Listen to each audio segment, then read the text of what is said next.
Well, baby, you've been on my mind. I think about you all the time. Oh, I want to see your face. That don't make me wait. And we have some special guests here. Would you like to introduce them? We do. So we have two special guests who are coming to us from Natus Neuro Diagnostics. And this is Jesse and Mickey. They are very unique guests because they have such an exquisite background on research and development within the neurodiagnostic space. So I am super excited. And I'm excited. I said this before, full disclosure, before we started filming. I think R&D is sexy. I really do. I think R&D is sexy. So should we have like an R&D calendar? That's Like a good R&D one. of the month. An R&D calendar. Guys, thank you so much for coming. So this is Mickey. Raise your hand. That's Mickey right there, and this is Jesse. Let's just start off with this. How the heck did you guys end up on our podcast? Did Ann just like blow you up? Talk to us. Yeah, and thanks for having us. This is pretty exciting. So no, we're both from the research department at Natus Medical, and Ann through the Geisinger Institute was looking at different things, and we were kind of looking for more kind of research collaborations and partnerships, and we still have more to talk about with that. And we were coming in town for the sleep conference, and she recommended coming on the show. So, Well, we're glad to have you, and you got a damn good looking haircut. Jesse, talk to us a little bit. Same as him, as the, I knew about the Meeting podcast. It was a game time call to join Mickey. Game time. Yep, game time call. Jesse was like, "You're going to be my plus one. I can't do this alone." I mean, I said Jesse, Mickey. Yeah, and I don't know if Emotional- Jesse's emotional regretting it support. right now because he said game time decision. Man, he's looking at me Emotional going, support. scarf. We got to take pictures in the bed. I don't know what. There's the bad pictures. So It's I more did than find thought out a was little here. bit before. So we're Buffalo original and Rhode Island, correct? correct. All right. So how did you guys? And I'll just start with you, Mickey. When did you start with Natus? I was part of a company called Grass Technologies. I started as a software developer. They were acquired by Natus in 2013, and so I've been with Natus ever since then. And can you just, for our audience, because some are not clinical audience, what does a software developer do? So what would that kind of role look like? And then how does that translate into what you do currently? Okay. So the space that we're in, with EEG or sleep disorders, right? There's a lot of it's the viewing of the signals, right? Archiving the signals, doing detections on the signals, right? Managing patients and studies and really there's the front end UI, there's the back end. And then of course it just expands into more feature sets. The larger hospitals it gets into, the more different types of technologies that it interfaces with. Yeah, that makes a lot of sense. And over time, it kind of evolved as I was always more interested in looking at not just the software on its own, but the wider system view, the amplifiers involved, the sensors, the comfort of the patient, the human factors elements. So I had kind of moved into systems engineering, and over time that evolved into the systems engineering group and kind of the research group. Right. And That's also for our audience. So we're talking about a patient who goes in for a sleep study or a patient who needs to be monitored. This is what Natus does so well. You said EEG, but also the PSG portion is am I 100%. correct? Correct. Yeah. 100%. And so I had heard about this company years ago from a coworker of mine at Philips, and he is just an amazing person who was also R&D, and it talked about Natus because when I came into the field, Ann, I knew nothing about sleep.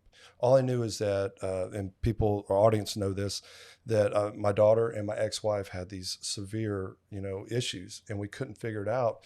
And we ran across someone from Stanford, and they helped us out. So hearing the word Natus and knowing you guys were coming in, I was really excited because I'm more of the subjective, like how does that patient, so when you say comfort and how that patient actually is able to go through and be studied is way important. Very important. Yeah. Way important. Yep. Well, it significantly impacts the level of the signal that you want to analyze, right? And so one of the things, so it's interesting because you and I have such different backgrounds. We do. I'm a neurologist. So Natus for me, it's one of the internationally most recognized neurodiagnostic company, right? And so that was why I was advocating for them to be our EEG supplier, because I knew for my patients, because I run a neurology department, this is the best thing that I can do. Now, selfishly, Right. being neurologists in sleep, it also is an opportunity to say, what are the next steps that we can do? When I have a company that their face is saying, yeah, we want the signals, we want good quality, we want great science, but the patient is at the center of it, that's something I can sign up to all day. I love it. I mean, that's the reality. I love it. Jesse, what about you? How did you come to Natus? I've been with the company for almost 3 years now. I came to a very small group inside of Natus, a subgroup within R&D, which at the time was just three of us with a director, kind of forward looking toward new technologies, new product concepting, what's out there, what are we missing? Because Natus has really taken kind of the dominance in the market on the neuro and on the sleep PSG in terms of, like you said, the quality and the equipment, the software. It's kind of it's a heavyweight in the field, and so. So you were looking at the Jetsons version of where we are Correct. now. Yeah. You're like, okay, we're the Flintstones, and we want the Jetsons. Hold on. I know. Dan, the Jetsons were a cartoon back in the 70s and 80s, and they saw the future. George. Oh, no. That's the Jeffersons. That's moving on up. No, Yes, it is. it George. is. I know. I was trying to make a joke there. So you're right. So the future, and we will get to AI. So cool. So you guys are here also as just exhibitors. Is this something that the R&D group usually does, or is that more like the salesy marketing? It is piece? typically the sales marketing folks. Okay. But again, as we're looking to kind of future product visions and how can we advance the field and most importantly, advance that state of care and all those care pathways for the clinician, for the patient, right? That's what's really near and dear to our heart. And how can we use, whether it's AI or more wearable sensors or what it may be, how can we advance our next level of products that are coming out? And so more recently we've had, a few of our research people heading out to, Sleep 2023, for example, right? To see kind of what is that cutting edge and are there those folks that want to do, whether it's a collaboration or kind of a understanding. Well, I mean, the reality is that your interest in being here is no different than most clinicians or researchers who are here. Correct. They're here because we're a field that likes to collaborate and likes to understand how can we take advantage of the relationships that we have, right? Yep. And so I think many times we do think about companies as they're just here to sell. They're here to sell. They're here to sell. The reality is that's not their job. They're not even here to sell us on anything. They're here to really talk about what is the vision for Natus, what is the vision for the patient who's going to be getting any type of signals acquired. And I think that's very interesting because where we're at right now is we're looking at in most, especially on the adult side, in most sleep centers, you can't even get them in a lab anymore, right? The insurances are like, yeah, no, there's this thing that's cheaper and that the patient's going to do that you're going to do that first, right? It's something called a home sleep test. And the reality in the field, we're constantly going, is this the best thing? And we're seeing these change in a variety of ways. I would say from the clinical side and the researcher side as a sleep researcher, I would say a lot of us are interested in how do we get the best signals? How do we get multi-night? How do we do that? Yep. I mean, that's your guys' job. This is your cue. Yes. Yeah, and I'm glad you bring it up because I do think, I mean, we've got the in-lab systems, we've got the ambulatory or at-home systems for sleep. When you're using our respiratory belts that kind of wrap around the abdomen, when you're using, of course, our electrodes, we're big in EEG, or cannulas or anything, I really think that Natus has, superior signal quality, right? And now when you're in a lab, and you've got a clinician kind of overseeing that, they're applying it, that signal quality is very easy to obtain. But as insurance companies are pushing more and more for having an ambulatory sleep study done first, right, we have to focus more on, well, how can we more reliably get that signal, even if it is the best detected signal? How can we make it something that the patient is easily able to apply themselves? And of course, in the home, comfort comes up bigger than it does in the in-lab sleep. So as we're looking at next gen, it's how can you make those sensors more comfortable and fewer of them necessary while still achieving that, state of the art signal quality that we expect from a Natus product. I did share with you kind of my background with personal, right, family. I had the Stardust back in the day, and I can remember going, this will never, and I launched the night one, and I go, this will never work. Like, it'll never, they got to be in lab. There's no way insurances are going to cover this. And then I fast forward all these years later, I look back and the technology just blows my mind, and the acceptance. You said something huge because we had no idea that this pandemic was coming. Nobody knew, right? And it's just everything's focused more on being at home, home care, virtual, and also the testing. But we have to get that quality to make sure because it's so important. I think the future and what you're talking about, and I love that you keep going back to that. See, I said R&D sexy. It's about comfort. It's about easy. I mean, you use those words because patients, we already know, doctor, that they're not the most, they won't be compliant usually. So if we make it easy for them and get the better readings for them, then we're able to treat them faster. The reality is that when you remove barriers to care, Right. care is better, right? Right. And so what I'm hearing is that in addition to looking at how do we make something that the hospital is going to get paid for, because that's barrier number one. If I don't get paid for it, patients aren't going to get access to it. Right. That's an unfortunate truth. The second is, how do I make it so that the patient actually will utilize it? How do I actually, after they utilize it, have a quality that the physician can utilize it? And then how can I take all of that rich information and be able to do some predictions? Where can I go in terms of future state? And so the reality is, if you ever hear me talk about sleep, I never like to talk about sleep just for the sake of sleep, because no one cares. I mean, 2014, CDC said, it's Nobody cares. epidemic. It's an epidemic. Right. No one cares. And the numbers are only getting worse. At the time, it was 1 in 5 adults had a sleep disorder. Now it's estimated 1 in 2 to 3 adults, right?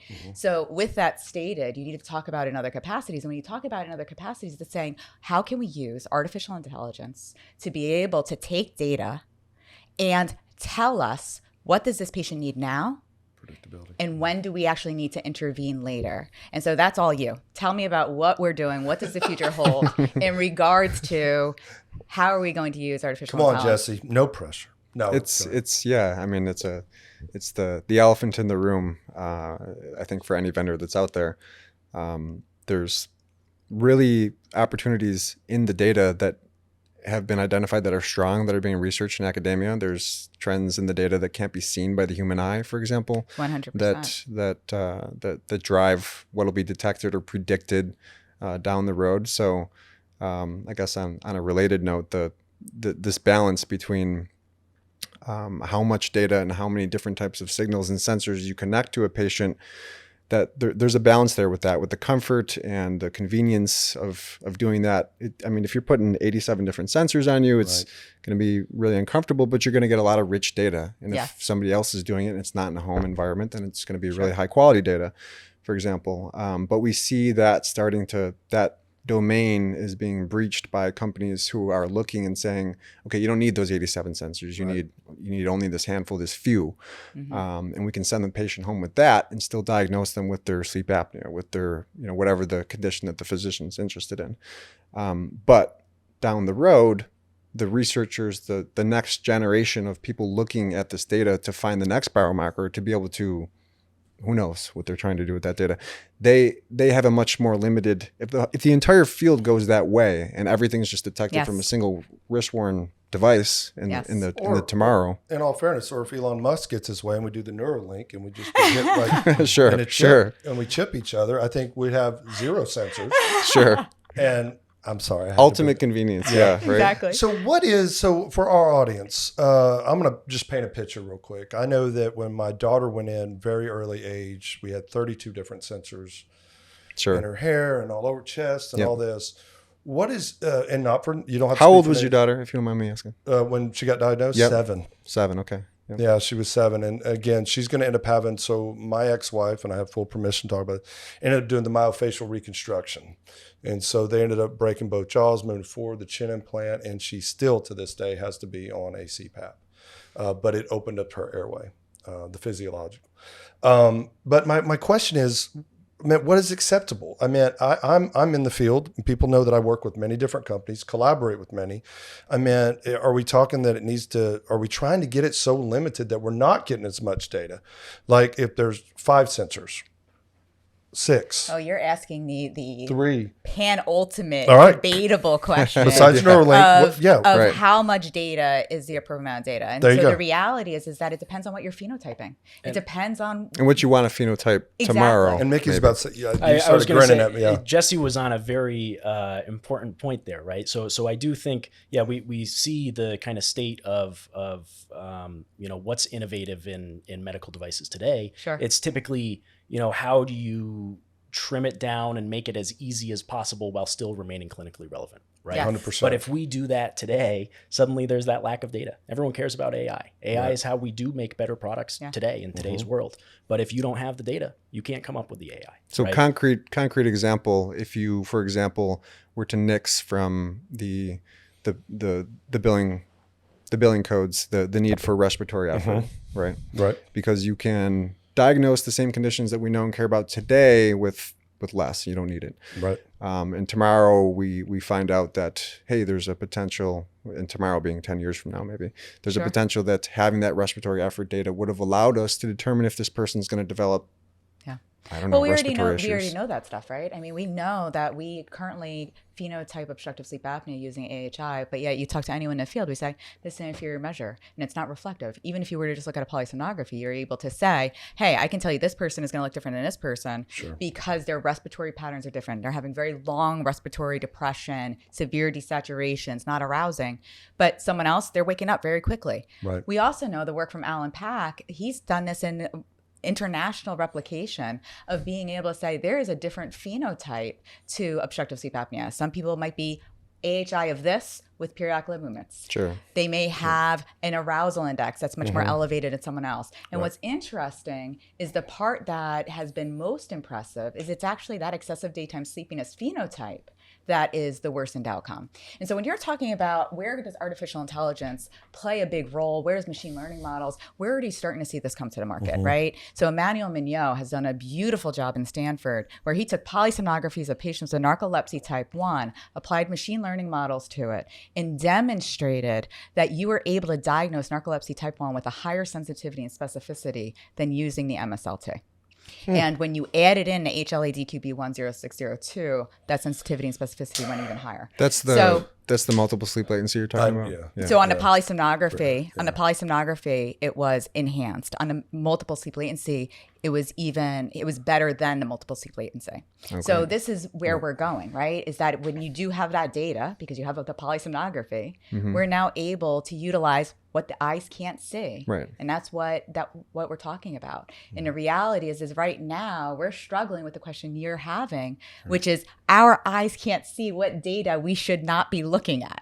Right. And so by removing some of these parameters, we're really shortchanging ourselves. Yeah. And so at this point, having less data is good for that binary yes, no. Right. But it's not good for you to be able to predict who's going to develop AFib, who's going to have diabetes, who's going to have a heart attack or a stroke. That's the data that you guys are going to be able to give us.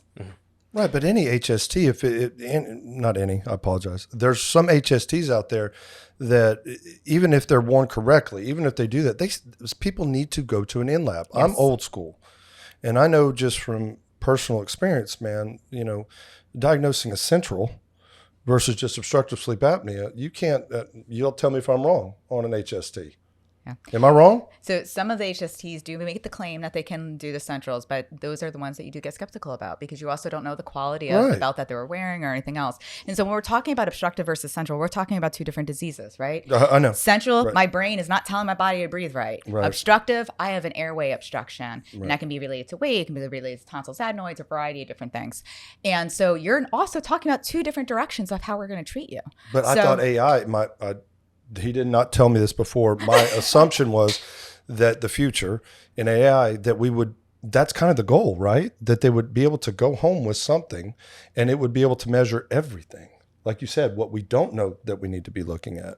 And my brain can't even wrap around what is the future of, right now in sleep with AI. I'm excited, but I'm still old school. Let's get as many, I think one of y'all says 86 on there. You're going to get the greatest data because I don't think you're going to really get some sleep while it's on there, but you're going to get all the signs, the vitals that you need. Yeah. And I think, it depends how far you can get with it, right? Yes. There is going to be that need still, especially. Is that run by insurance or is that run by clinician? I still see the regulatory concern of an AI coming up and making a diagnosis, right? There always needs to be that clinician that's kind of going in and reviewing and confirming that, well, hey, this AI did do it accurately, right? Sure. And so I think the most valuable thing I see for data AI and sleep today is just making, it's making more accurate diagnoses, but not automating it entirely, but making that clinician's life a lot easier Sure. too, right? So Instead of improving them efficiency. spending an hour or two to review a study afterwards, it may only take them 5 minutes because Sure. they may only have to review the ones that are uncertain. And as far as, sensors being worn correctly, the right signals getting picked up, pairing with video. I mean, it became a big thing when video was introduced with EEG, right? Sure. It's the same ideas as, you have a sleep study, you have a home sleep study, especially being able to pair video with that study. So is, I'm not is familiar huge. with any home polysomnographies right now that do have video associated with it. I know that there is ambulatory EEG we use all the time that has a video associated with it. Does Natus have a product that has polysomnography with video? Is that a part of the pipeline? Is that Yeah, I don't know what this may need to be Okay. off the record. No, Yeah, we're yeah. cool. Well, or we just don't need to answer. We have Okay. capabilities too. I'm not marketing, so how Yeah, it's yeah. kind Right. of packaged and sold, Okay. it depends on what group you go through. and Well, things like I that. just use a Ring but it's doorbell possible. and a Ring camera, and I send it over to my doctor. There's nothing wrong with that. And Dan has a tripod in his room. So what are you're filming yourself sleeping, correct? Not yet. Okay. All right. So I think that capability is amazing though. But again, I guess I'm so old school, like even like the Siri and Alexa, all that. My dad, I spent a lot of time with my father who's 77. He's like, that they're going to know everything you're doing. And I'm like, he didn't know what he's talking about. Well, one day I'm talking about like teddy bears or something. Yeah. I kid you not. Yeah. I go to my phone and I go to Facebook. Yes, I go to Facebook or Instagram, and there's teddy bears. So someone is listening. Big Brother. I'm old school, 1984. Read the book. But so even having video capability, if you do or don't, or any company does, that's still kind of, it's so like not intrusive, but if it's for my health and it's for my care, but who's going to be watching that video? Yeah. And that's where cybersecurity is very important. Okay. Right? So it should always be strictly those clinicians having Okay. access to any PHI data, any data that is can identify the patient, anything related to their personal life or health. Sure. That should be strictly between the patient and the clinician. Yeah, It's and a there's it's so a big divergence from in lab to home tests, right? Jesse, what do you think about that? What I said, besides me being goofy, in the future, do you feel like just in the future, do you feel like that will be an offering from all companies saying we will video you while you? I mean, is that a possibility? I think it's hard to say because it's moving in the direction of additional new data to an area that currently doesn't by de facto standard have it. Okay. And so there's that pull in that direction, and then there's the pull in the other direction, which is to go fewer sensors and fewer data Sure. and like Mickey said earlier, to keep the human in the loop is important, right? Like, will we reach the point where the AI is making an fully automated diagnosis without a human in the loop?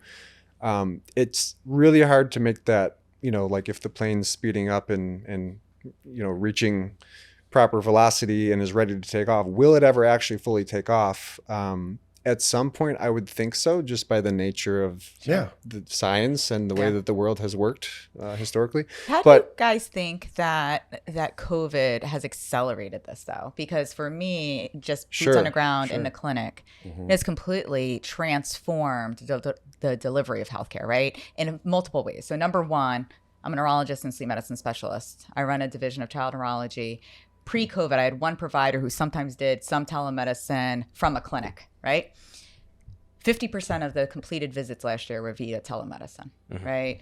We're looking at how do we engage in more of these different either patient-reported outcomes, remote therapeutic measures, our remote patient monitoring measures. So we're evolving from a delivery system which by nature had always been episodic care, right? Episodic synchronous care, meaning I see you today, I see you in 3 months, I see you in 6 months. We now are moving in this direction where we're looking at more of a continuous care model that's driven by the patient, not by the doctor, not by the healthcare system. And so with that by default comes with more data collection, right? Sure. Because if I'm collecting more continuous variables and the patient is responsible and invested in their own wellness, whether those variables are patient-reported outcomes, digital from whatever recordings, that's all going to melt together and result in different in a different ability to do predictive analytics and do precision medicine, right? So The reason I'm asking about whether you feel like, as a company who is building these things, do you feel like the pressure or the interest has been accelerated in a way because now the consumerism of it from both the patient side and the healthcare side has exploded? Yep, it absolutely has, and you see with the market, different types of tech that are coming out and things that kind of always connected type of thing. The cheaper sensors. I mean, one thing I know that we did notice during COVID is I don't think, and I don't know sales volumes and stuff. I am in R&D, but single-use disposable sensors are far more, appreciated than they ever were before. Right? Before, people were caring about, recycling as much as possible. 100%. Now people are caring more about cross-contamination. 100%. But one thing Jesse and I have had conversations on a few occasions are those levels of complexity for AI, right? And so a lot of people think around, hey, how do I make a better detector? And how do I make my products more, serviceable? And so I know what's going on with that product. But the other elements that I think are very important to look at, that we look at, are how do we make that clinician's life easy, like I was talking about before, making it an efficiency tool, not just doing that detection, but giving an accuracy of detection or something like that. And then that other level of complexity being, how do you enable patients more? How do you let them take control of their health and not cut that clinician out, but kind of close the loop for them? Yes. I mean, that's kind of where I was going with the, like, will the world ever get there to have a clinician out of the loop? I think if and when needed, right? So COVID's a great example, because it's better than no diagnosis at all. If your entire medical staff is completely so overloaded by a crisis or by whatever else is on their load, then it's there to help you, right? Yeah. And what's interesting is that I've heard this statement several times now. So I do a lot of work in the community with different sleep things. So I developed a program called Wake Up and Learn. And that program is a school-based sleep education screening program. So I work by default with a lot of different school boards, superintendents, et cetera. And I was recently at the Pennsylvania Association of School Administrators meeting, and they were talking about AI in the school system, right? And how they can use it. They can make lesson plans and all that. They were talking about like ChatGPT and all of these types of things. I was wondering how long we would go till ChatGPT. So what the interesting comment, because I've heard it multiple times in medicine now, but it was also said at an educational forum, is that AI will not replace your job, but a person who uses AI will replace your job. Right. And I think that's what we're seeing, is that the intention is not to replace the humans who you need in that loop, but more so, how do we enhance so that it doesn't matter if you see Dr. John or Dr. Smith, that patient can have the confidence that there's additional guardrails around them to be able to get the same level of care, because there's additional safety factors of saying, hey, did you think about this? Did you look at that? Right. And that doctor not being overburdened by having to do 6 hours worth of work, they now can do it in 2 hours. So all of those pieces play into better outcomes for patients. I think the best question to ask here of Jesse is, so AI down the road, will I be able to actually create a woman that I could stay with and marry? I think some people are trying this already. Can you really? I don't think that's in a Natus pipeline now. I said it just. You can confidently say that. It's not in the Natus because I'm just, I'm throwing it out there, and I don't know. I bring levity to this. That leaning though on the AI there's a critical point there around what the human can see in the data, which brings us back to the sensor conversation, right? Yes. If you are using, for example, if somebody discovers that you can 100% classify sleep apnea patients using something from their earlobe. Yes. Sure, but then when the clinician goes to review and agree with that, so algorithm says this is sleep apnea, what are they going to look at? Yeah.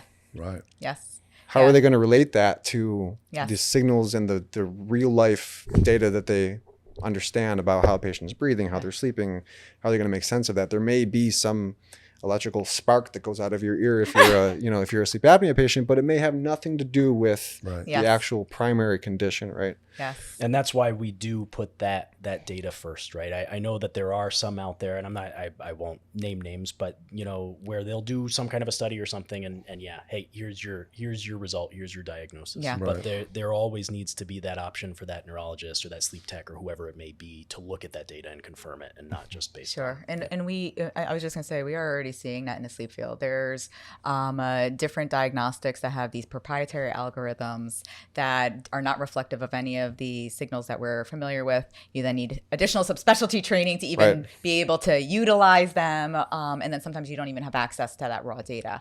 And so that does very much play into it. And I think one of the challenges is that both the physician and the patient want to have the security of being able to say, like, yes, I'm confident in this because of my clinical or my training or whatever. And some of that is being taken away. And I think that sometimes leads to also resistance in fields to adopting changes. Right. I want to take this, we're about to wrap up. I told you it would fly by, didn't I? Quick, yeah. But I definitely want to take this opportunity to talk just a little bit from the clinician, from you guys. You've worked there 3 years. You've worked there 46 years. I'm not that strong in math, but I carry the one. Tell us what He the must have culture's started like at 3 to. then. Yeah, what's it like to work there? I mean, you must love your job to be at that long. And I'm being dead serious. Tell us a little bit about the culture of Natus and talk a little bit about the company before we wrap up here. And I definitely want to get your also. I'll let you go first. Yeah.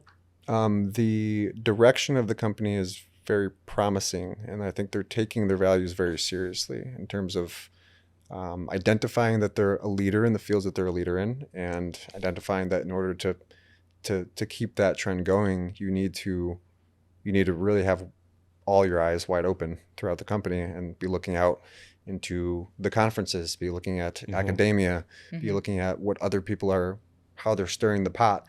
And even internally, you need to have a group who's trying to stir the pot in a startup-like way inside your company itself. Sure. To see what turns out, right? So I think they're putting the right amount of attention toward the right priorities, in my opinion. That's an important culture piece of acceptance of new novel ideas that are different, right? Yep.